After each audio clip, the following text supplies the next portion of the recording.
I was told the facility's contents were above my pay grade. I was just the security guard who let the government agents, or the G-men as I called them, through the front gates, the cameras, and went in an endless stream of perfectly tailored gray suits and hats. After they marched through the gates, they disappeared within the featureless door. There was nothing to break the monotony, not even a card that wouldn't scan of the G-men asking for help. Everything operated with complete bleak efficiency, and all I did was press a button. I used to wonder what was inside the facility. I don't anymore. Speculation was futile, and all my questions were ignored. No one was willing to talk. I wasn't even allowed a phone to pass the time. Instead, I contented myself with books, and reading became part of the routine. For 20 years, I guarded the gates. That I doesn't need to guarding. It was a life comfortable but dull, and the books I read became a blur in my mind. I fantasized about an office job with inconsiderate coworkers and unreasonable deadlines. I envied the unpaired retail workers who had the thrill of loud, rude customers. Anything had to be better than this. Still, I stuck to the job.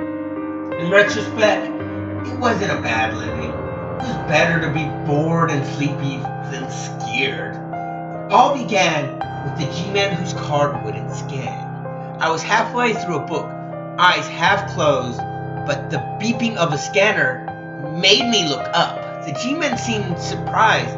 He paused as if struggling to adapt to the sudden inconvenience in his perfectly efficient, top-secret routine. Then he produced a working backup card, and I was already opening the gate before he half asleep brain could respond. He was gone, and I realized I had no idea what my book was about. So I started over from the beginning. Next day, the same thing happened.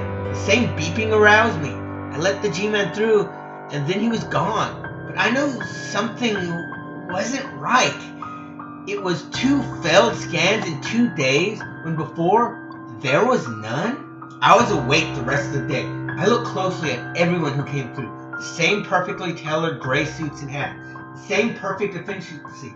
But look, doesn't this one's tie seem a bit crooked? His suit has a small blemish. He's walking too fast, isn't he?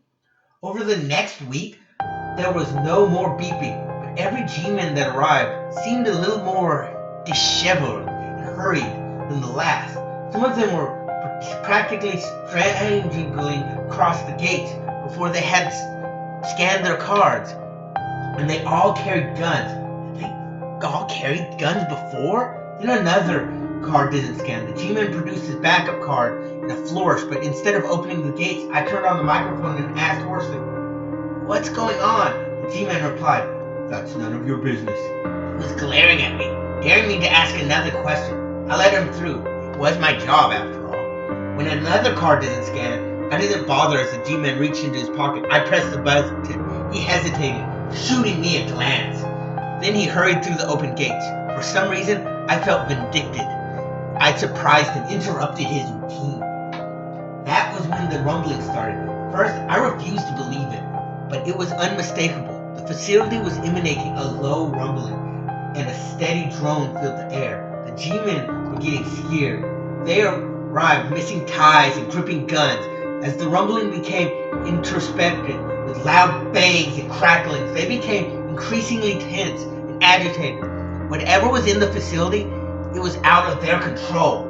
For a while, I was excited. The routine was in tatters. The perfect efficiency had gone to hell. The G-men had made me suffer in monotony. And now, whenever I benevolently opened the gate, it was with deep satisfaction. They were getting panicked, careless.